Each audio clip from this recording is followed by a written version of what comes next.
नमस्कार साथियों, स्वागत है आप सभी का अंकित इंस्पायर्स इंडिया पर। मैं हूं अंकित अवस्थी। आप हैं मेरे साथ में एक ऐसा जियोपॉलिटिकल किस्सा जानने के लिए जिसे जानकर ना केवल आप इतिहास के झरोखे में इंडिया रूस और अमेरिका के झगड़े को देख पाएंगे, बल्कि आज के कंटेक्स्ट में भी रूस ने किस तरह से अमेरिका को शतरंज के खेल में जिस तरह से आप मात देते हैं, कुछ उस तरह से अमेरिका को अफगानिस्तान के मैदान में मात दे दी है।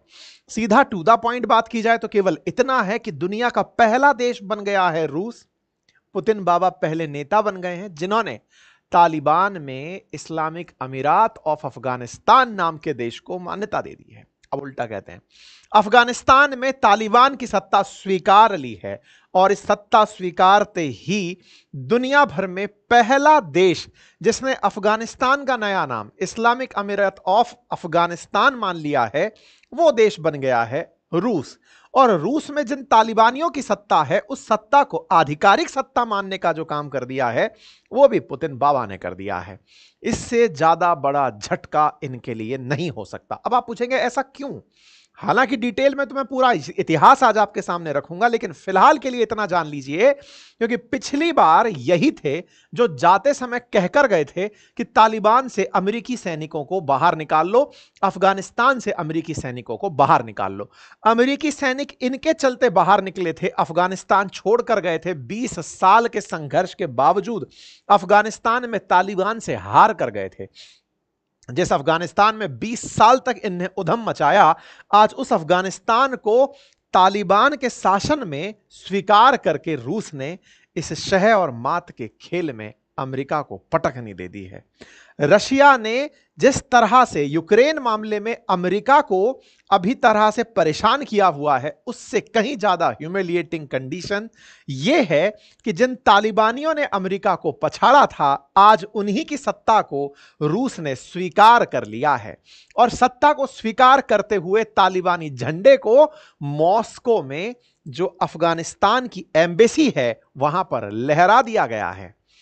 अफगानिस्तान में जो रूसी एम्बेसी है, वहां पर आधिकारिक रूप से देशों के दस्तावेज एक्सचेंज हो गए हैं। अब आप में से बहुत सारे लोग जो अब तक की इन घटनाओं से अनभिज्ञ हैं, हो सकता है वो इस बारे में जानकारी ना रखते हो, वो कह रहे हो कि सर अफगानिस्तान में तो कई साल से तालिबान का शासन है। जी हां, आप बिल्कुल सही हैं। भारत भी तालिबान के साथ संपर्क में है, चीन भी है, पाकिस्तान भी है, तमाम दुनिया के देश हैं, लेकिन किसी ने भी तालिबान को अधिकृत रूप से अफगानिस्तान का रूलर नहीं माना है। अफगानिस्तान में तालिबान की सत्ता को स्वीकार नहीं किया है, तालिबान के द्वारा दिए गए अफगानिस्तान के नए नाम को स्वीकार नहीं किया है।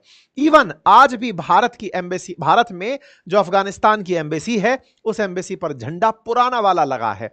आज भी उस पर नाम एम्बेसी ऑफ अफगानिस्तान है, इस्लामिक एमिरेट ऑफ अफगानिस्तान नहीं है। वो बात सही है कि दुनिया के तमाम देश अफगानिस्तान के साथ तालिबान की सत्ता के साथ ही वार्ता में हैं। हाल ही में हमारे विदेश सचिव की वार्ता भी हम आप लोगों ने सुनी थी ऑपरेशन सिंदूर के दौरान, लेकिन हम मान नहीं रहे आधिकारिक रूप से। क्यों नहीं मान रहे कि लीड कौन ले, पता चले अमेरिका इस बात पर गरज जाए कि तुमको कैसे हिम्मत हुई, मेरे छोड़े 4 साल हो गए, अब तक कोई देश ऐसे मान्यता नहीं दे पाया। विचारणीय तथ्य है, जो अफगानिस्तान इस्लामिक देश है, आस पड़ोस में सारे देश इस्लाम मानने वाले भरकर बैठे हैं, एक भी देश ने अफगानिस्तान में तालिबान की सत्ता को स्वीकारा नहीं।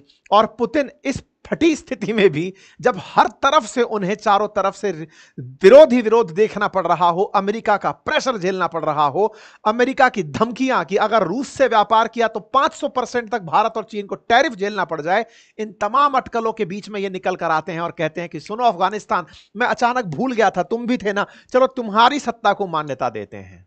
वाह साहब वाह। और जब ये वाह बात होती है तो साहब सुर्खियां तो बनती हैं। सुर्खियां बनती हैं कि Russia become first country to recognise Afghanistan Taliban government. यह खबर अपने आप में बड़ी खबर कंसीडर की जा रही है। यह खबर इतनी बड़ी खबर है कि यह आने वाले समय में इन्हें बहुत परेशान करने वाली है। क्यों? क्योंकि जैसे ही ट्रंप सत्ता में आए तो इन्होंने आते ही तालिबान में छोड़कर भागे हथियारों को, ध्यान से सुनिएगा, बड़ा इंटरेस्टिंग है ये, 2021 में जब अमेरिकी निकलकर जा रहे थे अफगानिस्तान से, तो वो वेपन्स भी साथ लेकर नहीं गए। हालांकि उस समय उसे मास्टर स्ट्रोक कहा गया कि ये हथियार यहीं इसलिए छोड़ दिए हैं ताकि ये लोग लड़ लड़ के मरते रहें। ट्रंप आए तो उन्हें एहसास हुआ कि ये तो इन्हीं हथियारों से अमेरिकियों का शिकार करेंगे। ऐसे में ट्रंप ने आते ही इनसे कहा कि तुम्हें हमारे यूएस मिलिट्री वेपन्स लौटाने होंगे। बाइडेन ये गलती कर दिए थे, वो हथियार तुम्हारे पास कैसे छोड़ सकते हैं, हमारे हथियार लौटाओ। तालिबान ने कहा हम हथियार नहीं लौटाएंगे और अगर मांगा ना तो उन्हीं हथियारों से तुम्हें मारेंगे।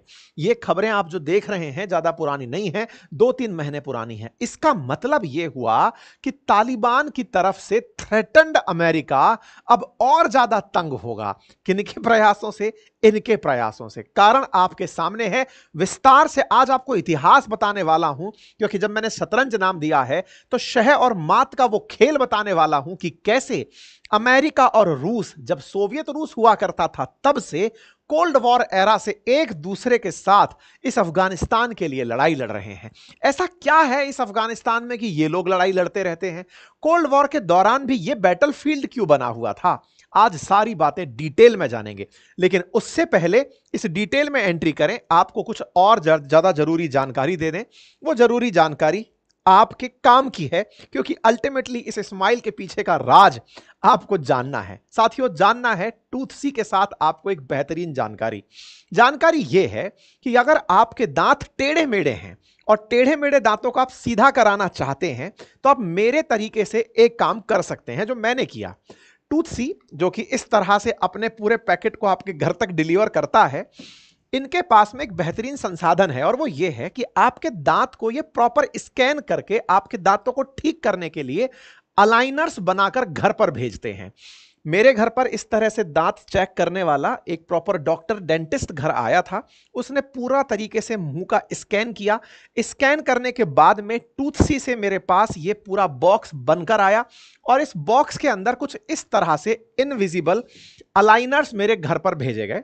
ये इनविजिबल अलाइनर्स को जब आप लगातार 6 महीने तक लगाते हैं तो लगाने से आपके दांतों में दांत सीधे होने की तो स्थिति बन ही जाती है, स्माइल भी आपकी अच्छी बन जाती है, दांतों में कोई गंदगी नहीं फंसती है। और कुछ इस तरह से, जैसे मैं यहां पर आपको लगाते हुए दिख रहा हूं, कुछ इस तरह से इन इनविजिबल अलाइनर्स को लगाना होता है। आपके टेढ़े मेढ़े दांत 6 महीने के अंदर प्रॉपर तरीके से सही हो जाते हैं। ये मैंने मेरे साथ प्रयोग किया था, मैं इसके साथ काफी बेनिफिट में हूं। अगर आप भी चाहते हैं इसका उपयोग करना तो आप ले सकते हैं। लिंक हमने डिस्क्रिप्शन और कमेंट बॉक्स में दिया हुआ है, जहां पर आप फ्री अपने दांतों का स्कैन करा सकते हैं टूथसी के साथ। चलिए साथियों, बढ़ते हैं आगे। अफगानिस्तान में तालिबान की जो सत्ता है ना, इसको रूस ने जो आधिकारिक मान्यता दी है, ऐसा करके वो दुनिया का पहला देश तो बन गया है और ये अपने आप में एक साहसिक कार्य भी है। लेकिन इस साहसिक कार्य के साथ में जो जितनी चुनौतियां इतिहास से जुड़कर आई हैं वो आज की विषय वस्तु है। आप यहां पर आप यहां पर जो तस्वीरें देख रहे हैं, इसमें जो तालिबान की तरफ से विदेश मंत्रालय के प्रवक्ता हैं वो, और साथ में ये जो व्यक्ति हैं, शायद आप इनको पहचान पाएं, इन्हीं के साथ में, मैं इनका नाम मुत्तकी नाम है, अब मुझे ध्यान आ गया, मुत्तकी के साथ में रूस के जो अधिकारी हैं उन्हें आधिकारिक डॉक्यूमेंट एक्सचेंज करते हुए आप देख सकते हैं। रशिया के द्वारा इनको एक्सेप्ट किया गया। रशिया के द्वारा मुत्तकी के बगल में लगा हुआ जो ये झंडा है ना, ये झंडा अपनी एम्बेसी पर पहनाया गया।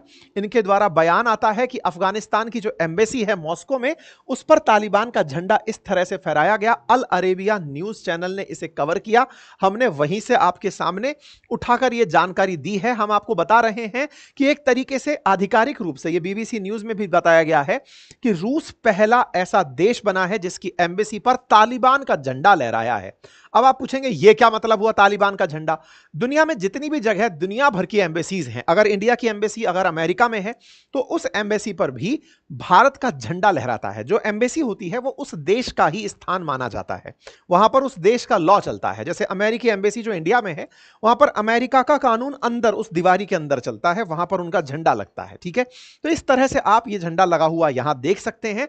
रूस ने यह काम करके अपनी तरफ से द्विपक्षीय सहयोग बढ़ाने की बात कही है, और ऐसा होने के बाद में तालिबान तो निश्चित खुश है, लेकिन चीन है, पाकिस्तान है, ईरान है, ये अब लाइन से इसे मान्यता देने के लिए आगे आ जाएंगे। इस मान्यता के चलते ही दुनिया भर में एक्सेप्टेंस मिलने लगेगा। आप में से बहुत से लोगों के दिमाग में एक बड़ा प्रश्न हो सकता है कि अल्टीमेटली मान्यता मिलने से ऐसा होता क्या है। देखिए, आज कोई भी कंट्री तमाम प्रकार के ऑर्गेनाइजेशंस में जैसे बैठता हो, भारत जैसे ब्रिक्स में है, एससीओ में है, यूएन में है, ऐसे ही अफगानिस्तान को भी दुनिया के बहुत से मंचों पर होना चाहिए। लेकिन जब से इस्लामिक अमीरेत ऑफ अफगानिस्तान बना है, दुनिया उसे मान ही नहीं रही। वो कह रही है अफगानिस्तान पुराना वाला ही है और तुम लोग जबरन बैठे हुए हो, यहां पर अभी तक लोकतांत्रिक व्यवस्था नहीं आई है, जनता ने तुम्हें अपने शासन में स्वीकार नहीं किया है, इसलिए हम तुम्हारी सत्ता को नहीं मान रहे। ऐसे में अफगानिस्तान पहचान के अभाव में चल रहा है। पुराना अफगानिस्तान तो चल रहा है, यहां की सत्ता में बैठे हुए तालिबानियों को केवल कब्जाई दुनिया मानकर चल रही है कि कब्जा करके बैठे हैं ये लोग, सत्ता अभी तक किसी के पास नहीं है। जब जनता चुनाव करेगी तब जाकर जो सरकार बनेगी उसे मान्यता देंगे। सब लोग बस इसी स्टैंड बाई पर डले हुए हैं। रूस ने इस बीच में चाल चलते हुए जो तालिबान इतने साल से अफगानिस्तान को 4 साल से लेकर चल रहा है, उसे ही मान लिया कि भाई तुम ही हो करता धरता और तुम ही हो इसके संचालक, मानते हैं तुम्हें, अब नया नाम भी हम मान लेते हैं। नए नाम मानने से क्या है, हो सकता है कि आने वाले समय में रूस द्वारा बनाए गए जो अंतरराष्ट्रीय संगठन है ना, उनमें अफगानिस्तान को मान्यता दिला दी जाए। हो सकता है कि रूस के द्वारा बनाए जा रही जो ट्रॉयकाज हैं, एससीओज हैं, इन सब के अंदर उठा करके अफगानिस्तान को भी दिलवा दिया जाए कि इस्लामिक अमीरेट ऑफ तालिबान या इस्लामिक अमीरेट ऑफ अफगानिस्तान आगे से इसका मेंबर कंट्री होगा। ऐसा होते ही अफगानिस्तान अपनी बातें मंच पर रख पाएगा। आपको याद हो तो भारत के साथ भी इनकी वार्ताएं हुआ करती थी। उन वार्ताओं में, जिन्हें सार्क समिट कहा जाता था, वहां पर भारत अफगानिस्तान को इनवाइट करता था। अब जब से तालिबान आया है, हमारा कोई लेना देना नहीं है पाकिस्तान से, वैसे ही संबंध विच्छेद चल रहा है, तो हम ऐसे में बिम्स्टेक करके काम चला ले रहे हैं। सार्क को हमने हाशिए पर डाला हुआ है। एक समय जब हामिद करजई हुआ करते थे, तब हम अफगानिस्तान को बढ़िया अच्छे से वेलकम करके बुलाते थे सार्क के अंदर। लेकिन जब से यहां पर सत्ता परिवर्तन हुआ है, सार्क का पूरी तरह से प्रासंगिकता समाप्त हो गई। हम बिम्स्टेक के बहाने काम चलाने लगे। कुल मिलाकर के अब ये देश दुनिया के कई संगठनों में हो सकता है आने वाले समय में दिखाई देने लगे, क्योंकि रूस इनके लिए प्रयास करता दिख सकता है। अब जब मैं आपसे यह कह रहा हूं कि यह शहमात का खेल है और इस शहमात के खेल में रूस ने अमेरिका को पछाड़ा है, तो इसकी कहानी निश्चित ही आप जानना चाहें। अब ऐसे में आपको मैं कहानी बताने के लिए तो पूरा इतिहास निकाल के ला सकता हूं, उस समय से जब ब्रिटिशर्स ने भी इस पर कंट्रोल करने का प्रयास किया था। अच्छा, इंटरेस्टिंगली अगर आप मैप पर इसे याद करें तो पहचानेंगे कि भारत से अगर उत्तर पश्चिम की तरफ आप चलें, तो भारत में उत्तर पश्चिम की तरफ पाकिस्तान और पाकिस्तान से आगे लगकर बैठा है अफगानिस्तान। अफगानिस्तान के दक्षिण में बैठा है ईरान और अफगानिस्तान के उत्तर में बैठे हुए हैं तमाम सेंट्रल एशियन कंट्रीज। ये जो तमाम सेंट्रल एशियन कंट्रीज हैं, ये कभी यूएसएसआर का हिस्सा हुआ करते थे। यूएसएसआर यानी सोवियत संघ, सोवियत रूस, जो कि 1991 तक एक ही देश था। 1991 में 15 देशों में टूटा और उन्हीं 15 में से तो ये कजाकिस्तान, तुर्कमेनिस्तान, किर्गिस्तान, उज्बेकिस्तान, ये सारे देश बनकर के आए थे। अर्मेनिया, अजरबैजान, उधर की तरफ यूक्रेन, उस तरफ में स्लोवाकिया, ये सब बाल्टिक जो कंट्रीज हैं वो सारी की सारी उसी से बनकर के आई थी। तो ऐसे में लिथुआनिया, लातविया, एस्टोनिया, ये सब कंट्रीज उस समय पर बन के आई थी। कहने का मतलब यह है कि यूएसएसआर संयुक्त रूप से 1991 तक बहुत पावरफुल देश हुआ करता था। उसकी सीमाएं अफगानिस्तान से लगा करती थी। सोवियत रूस से ब्रिटिशर्स को पहले भी बड़ी दिक्कत रही है। जब भारत पर अंग्रेजों का शासन था, उस समय भी अंग्रेज अफगानिस्तान पर कब्जा ही इसलिए किए थे ताकि भारत तक सोवियत रूस ना पहुंच जाए। वो अफगानिस्तान को कब्जाने के लिए अफगानिस्तान के कबीलों के साथ जाकर संघर्ष किए। 3 बार अंग्रेज और अफगान का युद्ध हुआ है। और भी अगर पुराने इतिहास में चलें तो आप जानेंगे कि भारत का मौर्य काल का जो समय था, चंद्रगुप्त मौर्य ने सिकंदर की सेना को हराकर अफगानिस्तान को अपने साम्राज्य में मिलाया था। और इसका प्रमाण भी मिलता है। यहां पर बौद्ध धर्म का खूब प्रचार प्रसार हुआ है।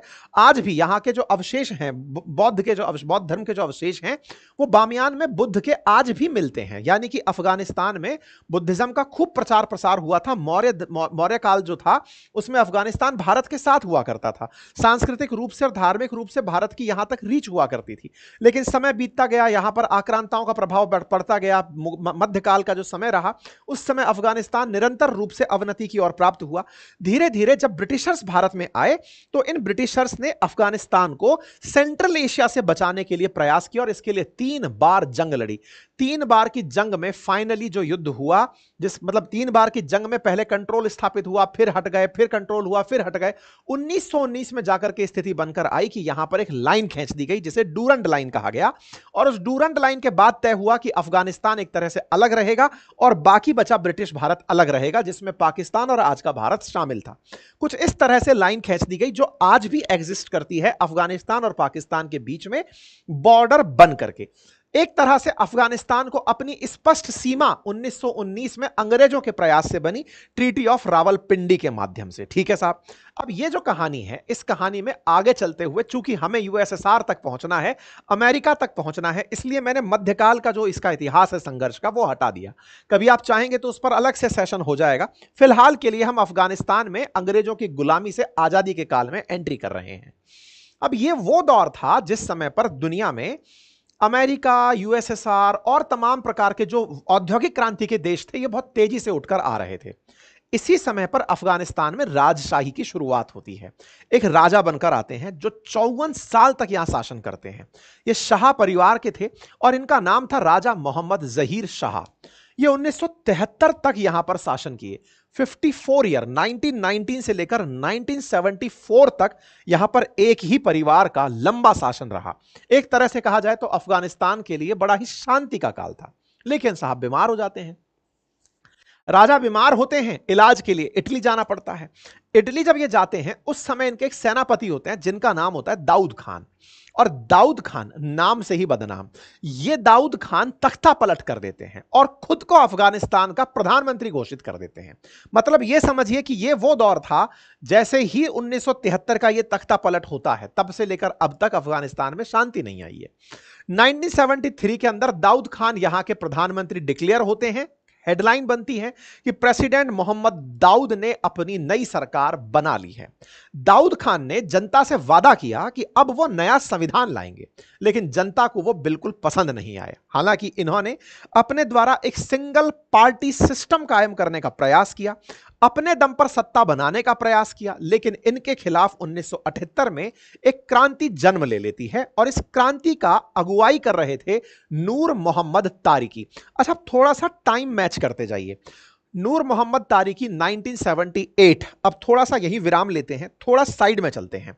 अफगानिस्तान के दक्षिण में एक देश है जिसका नाम है ईरान। ईरान में अगर आपको याद हो तो रजा पहलवी की सरकार है। ये वही रजा पहलवी हैं जो अमेरिका और इजराइल की मदद से ईरान के आधुनिकीकरण में लगे हुए हैं।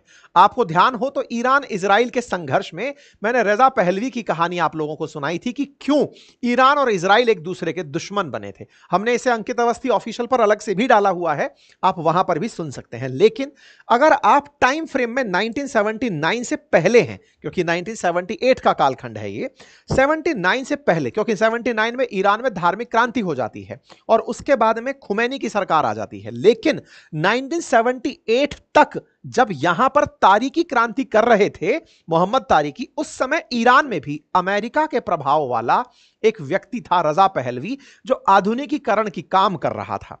बस ये जो तारिकी है ना, ये अफगान जनता के लिए एक समर्थन जुटाने का काम करता है और क्रांति में कामयाब हो जाता है, जिसके चलते दाऊद खान को सत्ता छोड़कर भागना पड़ता है। नूर मोहम्मद तारिकी सत्ता हाथ में लेते हैं, अफगानिस्तान के पहले राष्ट्रपति बनते हैं और तब ये यूएसएसआर के बेहद करीबी माने जाते हैं। अब एक बात ध्यान से देखिएगा, उत्तर में बैठा है अफगानिस्तान, जो थोड़े और उत्तर में सोवियत रूस के सानिध्य में है। दक्षिण में, अफगानिस्तान के दक्षिण में बैठा है ईरान, जहां रजा पहलवी जो कि अमेरिका समर्थक हैं। लेकिन 79 में यहां पर तख्ता पलट होता है। कहां? ईरान में।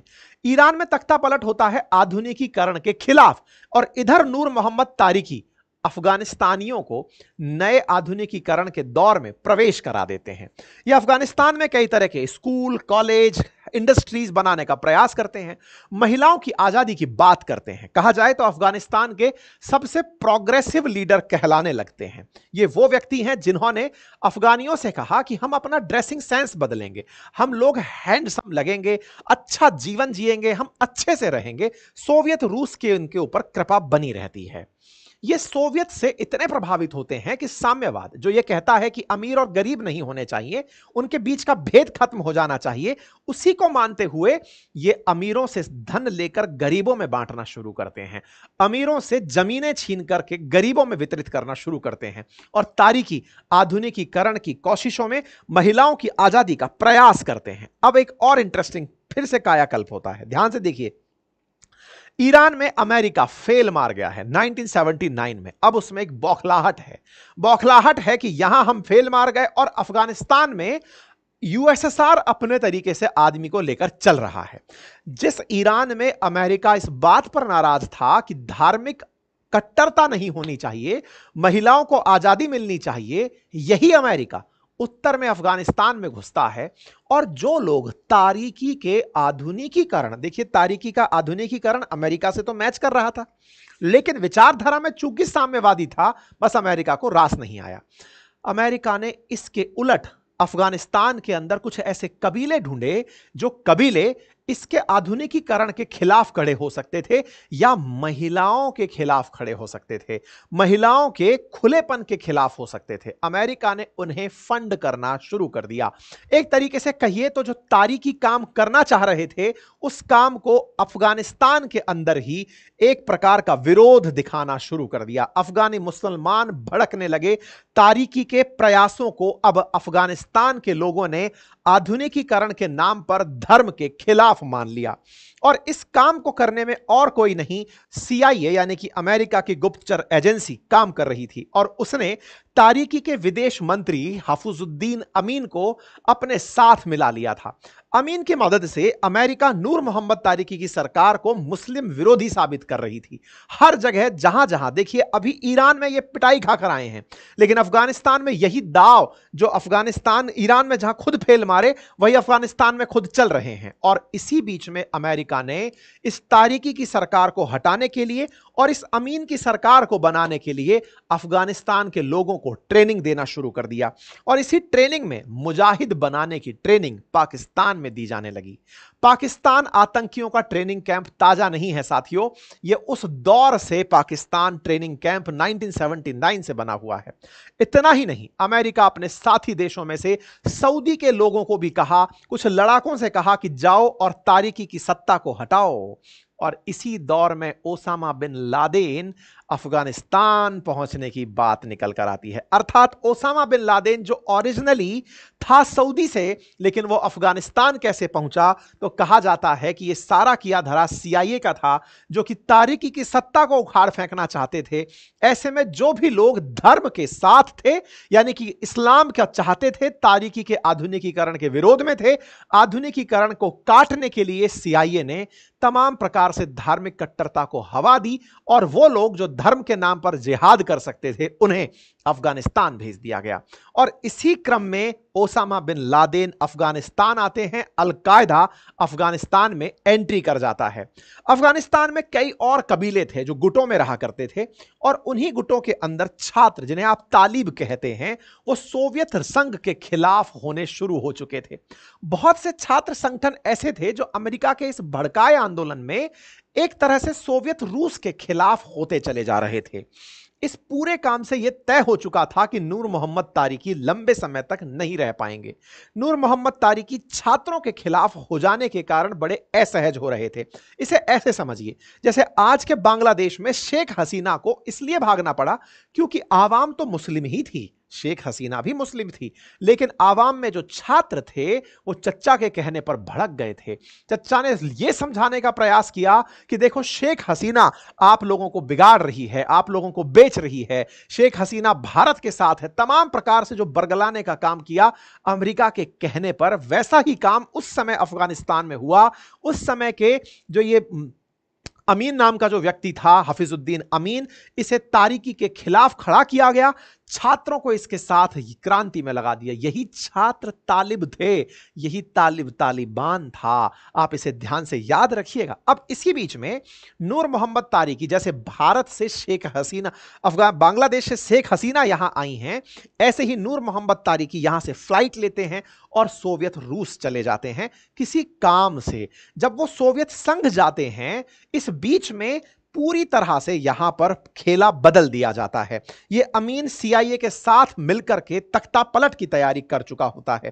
तारिकी जैसे ही लौट कर आते हैं, अब यहां पर बड़ी इंटरेस्टिंग बात है, तारिकी इधर से गए हैं सोवियत रूस। सोवियत रूस उन्हें कहता है कि आपका जो विदेश मंत्री है वो बिक चुका है, सीआईए ने उसे पलटा दिया है, आपके खिलाफ आंदोलन कोई और नहीं अमेरिका की गुप्तचर एजेंसी कर रही है।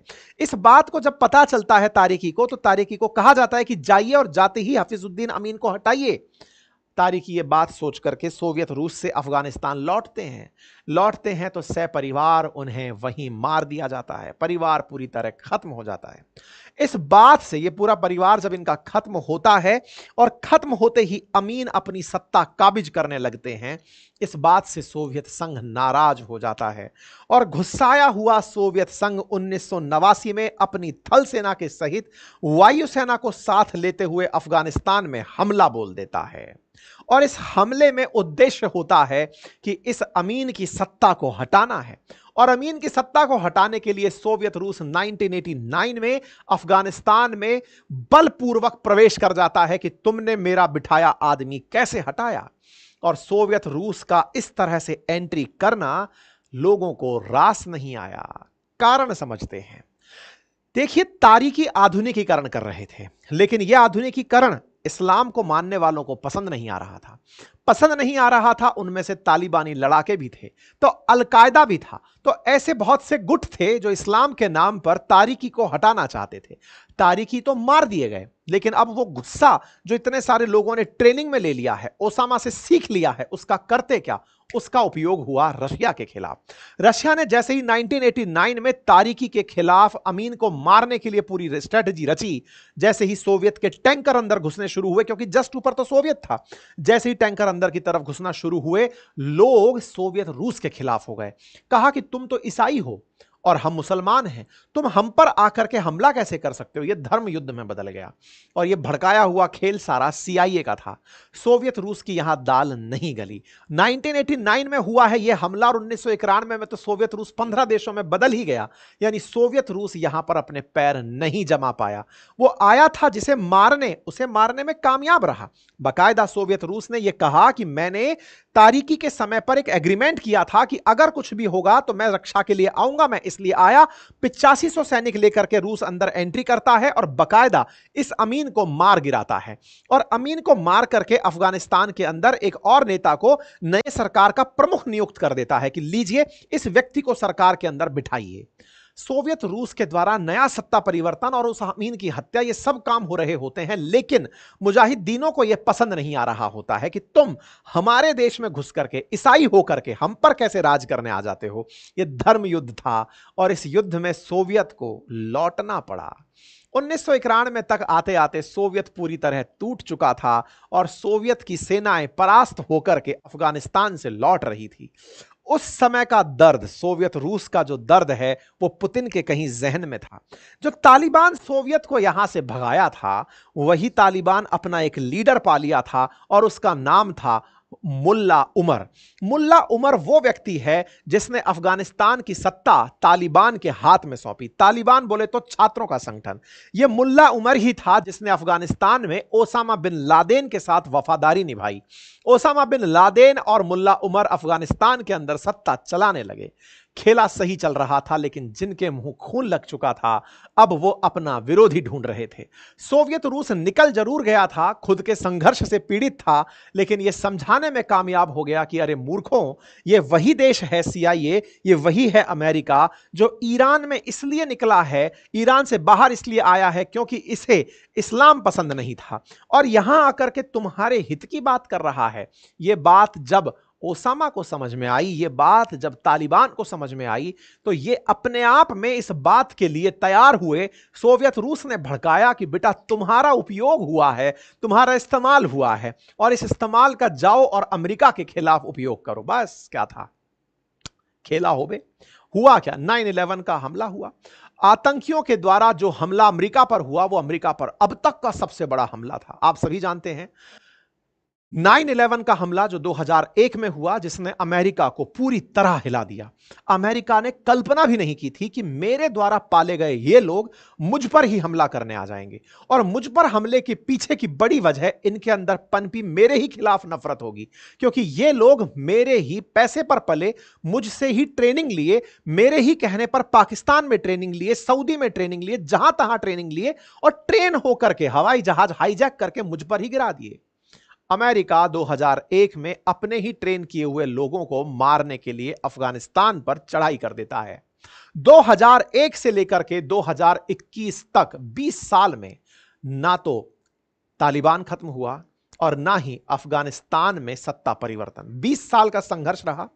ओसामा पाकिस्तान में मारा गया, अफगानिस्तान में नहीं। अफगानिस्तान में तमाम वो प्रयास जो इन्होंने किए कि हम तालिबान को खत्म कर देंगे, अलकायदा को मिटा देंगे, वो अफगानिस्तान में पनपी गुरिल्ला टैक्टिक के चलते अमेरिका को लगातार मात देते गए। अमेरिका ने भी आकर अपने पसंद के लोगों को यहां सत्ता में बिठाया और उन सत्ता को लोगों ने स्वीकार भी किया, कहा कि यहां लोकतंत्र की स्थापना हो रही है। लेकिन अमेरिका फाइनली अपनी ही बात पर हार गया, क्योंकि सोवियत रूस अब जो रूस के द्वारा प्रतिनिधित्व कर रहा था वो कहीं ना कहीं इनमें खुरपेच कर रहा था कि बेटा जाओ और इन्हें उखाड़ने का काम करो। काम ऐसे ही चला, काम चला। यहां पर कई सरकारें बैठी, उन सरकार को तालिबान ने टिकने नहीं दिया। परिणाम जो है वो आपके सामने है। परिणाम यह है कि अफगानिस्तान से अमेरिका को निकलना पड़ा और तालिबान के हाथों सत्ता सौंपनी पड़ी। तालिबान के द्वारा सत्ता अधिग्रहण का ये जो समय है ये 2021 का है। तब से लेकर अब तक तालिबान के द्वारा अफगानिस्तान पर शासन किया जा रहा है, लेकिन अमेरिका के डर के चलते इस सत्ता को कोई स्वीकार नहीं कर रहा है, क्योंकि अमेरिका की हार थी, क्योंकि अमेरिका ने तालिबान के सामने अपने आप को खड़ा नहीं पाया। बस यहीं से तालिबान के अंदर का जो तालिब है वो निकल कर आता है और रूस उसे फिर से आश्रय देकर कहता है कि सुनो, बहुत बढ़िया किए, अब तुम्हें हम देश के रूप में मान्यता दे रहे हैं। विचार करिएगा, ये वही तालिबान है जिसने सोवियत रूस को निकाला था, ये वही तालिबान है जिसने अमेरिका को निकाला था, और आज ये वही तालिबान है जिसे सोवियत रूस का प्रतिनिधि रूस कहता है कि सुनो, बहुत बढ़िया, हम तुम्हें देश की मान्यता देते हैं। क्या आपको शतरंज का ये शह और मात का खेल समझ में आया? और अगर आपको ये कहानी समझ में आई तो अब आप समझ गए होंगे कि जियोपॉलिटिक्स में कोई किसी का परमानेंट शत्रु नहीं होता और कोई परमानेंट मित्र नहीं होता। और इस मित्रता और शत्रुता में शह और मात केवल अपने अपने हितों के साथ चल रही होती है। जो लोग धर्म के ऊपर झगड़ रहे होते हैं वो किसी के हाथों झगड़वाए जा रहे होते हैं। ये खेला कुछ और है बाबू भाई। उम्मीद है कि समझ में आ जाए इन्हें भी, और जब ये समझ में इनको आ जाए तो दुनिया में शांति की आप उम्मीद पढ़ लिख कर जियोपॉलिटिक्स कर सकते हैं। जानकारी पसंद आई हो तो साथियों से साझा करें, चैनल पर नए हैं तो सब्सक्राइब कर लें। और जैसा मैंने आप सभी से अभी कहा कि आप में से अगर कोई भी साथी चाहता है कि अपने लिए अलाइनर्स मंगाए तो टूथसी का लिंक मैंने डिस्क्रिप्शन में दिया हुआ है, फ्री स्कैन है, जाकर करिए। और अगर आपके दांतों में असुविधा है तो ये जो ट्रांसपेरेंट जो अलाइनर्स हैं इनका यूज करके आप उन्हें दांतों को रेगुलर कर सकते हैं। Thank you so much.